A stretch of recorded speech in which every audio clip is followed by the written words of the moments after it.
He hunts. 4 years ago, my family moved from the city. We couldn't take the fast-paced life, and we were a wealthy and well-educated family. So we figured we would move somewhere remote and peaceful. Hayabi Forest, western part of Maine, is where we settled. Now in our family we had me, the oldest son. Then you had my father, my mother, one brother and one sister. Things were always fine around here.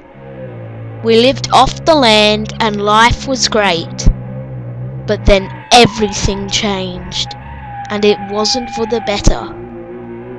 Oh gosh, it was horrifying. I'm alone now.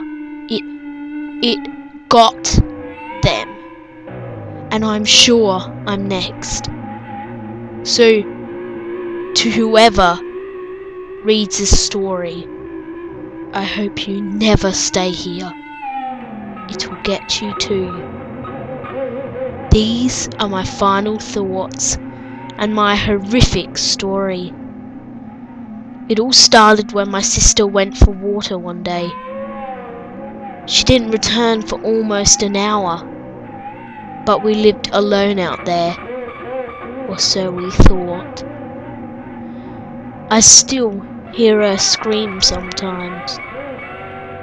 That ear-splitting cry of terror, and the scene of my father and brother flashing looks of extreme terror before breezing through the door. They came back, glistening blood on their pants and shoes, crying uncontrollably. They had found nothing left of her, nothing but a few bone splinters, her ripped clothes, and a puddle of blood. Things were never the same after that day.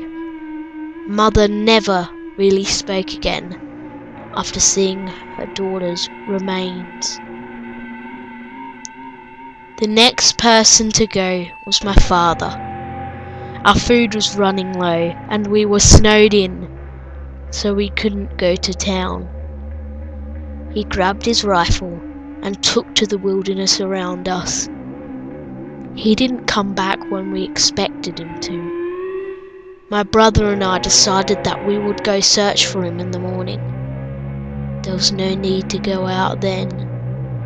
Around 1 AM I was dozing in a kitchen chair when there was a low guttural sound from outside the door, then a resounding bang, bang, bang on the door, and then a loud thump. A flash of mottled black furred creature on 2 hind legs sprinted past my window. That set me off. I screamed at the top of my lungs until my brother ran to me and asked what was happening. I recounted the story to him, and he grabbed a rifle and handed me one, then motioned silently towards the door. He made to open it, and cracked it open very slowly, and gasped in fear. It was our father, or what was left. His corpse was mangled to extreme lengths, arms were gone, eyes were gouged out, and claw marks that dripped a crimson red shined on his chest. My brother collapsed in horror and shut the door weakly. No one left the house anymore. My mother still never spoke. She'll just weakly nod or shake her head to communicate, if even that. My brother would break down at anything that reminded him of our lost family. But what I realized is that whatever that thing is, it's not stopping until it has killed all of us. I feel it. A few weeks had passed. We live in fear. Some nights we would hear those horrid growls, and we would make sure no one fell asleep that night. Instead, we would stay up, guns in hand, until daybreak. One morning, after a long night of paranoia, my brother proclaimed that he was taking supplies and heading away to town. Freedom or death, he said. One of them happens today. He offered to take us with him. I pleaded with him not to go, but he insisted. I told him I would not go. My mother just shook her head mutely. He said he would send for help when he got to town, and he told us to keep everything locked. Don't you dare leave, don't you even stick your nose out of the damn door, he said. I know I was only 10 months older than him, but I felt awful about him being the one who was going out. I knew who was going to get him. I knew. That night, he walked out just before dark fully struck, having made sure we were okay and had supplies, and began the nightmarish walk to the car. He got to the car and opened the half-frozen door after a few violent tugs on the handle. It was then that I heard the sound that unnerved me on the spot. He turned the key, and as the car started, a blood-curdling stream lit the night air. The beast left the trees from the site opposite my brother. The creature must have been almost 8 feet tall, with a mangled black wolf's face and body, but walked on its own 2 legs, or rather sprinted. My brother opened his eyes in fear and smashed his foot onto the gas pedal. The thing pounced onto the car and violently smashed his window. My brother steered wildly, trying to get away from the creature. But he crashed his car into a tree. And if that didn't kill him, the beast reached into the car and pulled the still squirming body out of it. The creature looked right at me through the window from a distance, before slicing open my brother's stomach, the razor-sharp claws.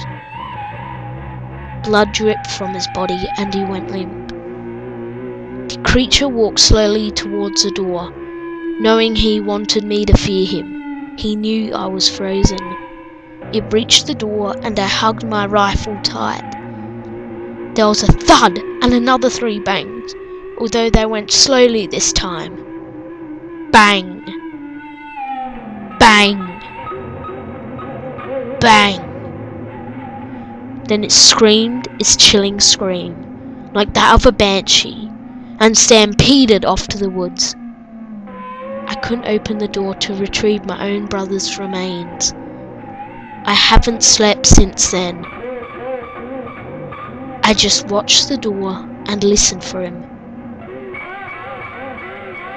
waiting for him to come back. It's just me and my mother now. She doesn't eat, or sleep, or drink. She hasn't moved from a chair in 3 days. Until her death. I don't think she ever moved again, actually. It was a long night. 4 days without sleep. I've heard the growls every night since my brother's grisly demise. But tonight, they were louder. It was tonight he would attack. I knew it. I loaded my rifle and waited for it, thinking he would come through the door, or the window in the kitchen. I was wrong. My mother sat in the other room, but even with my phobia of it, I let her be. It was late when I began to hear a scraping along the house sides. 4 times he circled. We were trapped, and he knew it. It stopped and my heartbeat quickened. As if in slow motion I realised where he stopped. Just a moment too late. Right next to the side of the house where my mother was. I knew my fears were true when I heard the disheartening sound of the window shattering in the other room. I was rooted. I heard the beast call and dropped to my knees. I saw him walk to my mother and in one stroke took her throat. And within a heartbeat, her chest.